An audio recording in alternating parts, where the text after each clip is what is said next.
প্রিয় বন্ধুরা, সকাল 10টার সময় পায়রা ছাড়তে হয়, নাহলে কুয়াশা পড়ে শীতের সময় পায়রা অসুস্থ হয়। এই যে এখন সকাল 10টা বাজে, এখন আমি পায়রা ছাড়বো, আপনারা দেখেন।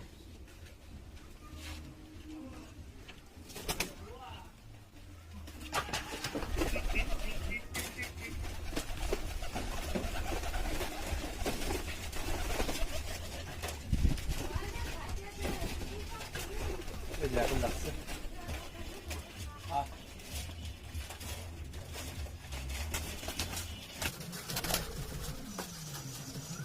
অনেক সুন্দর,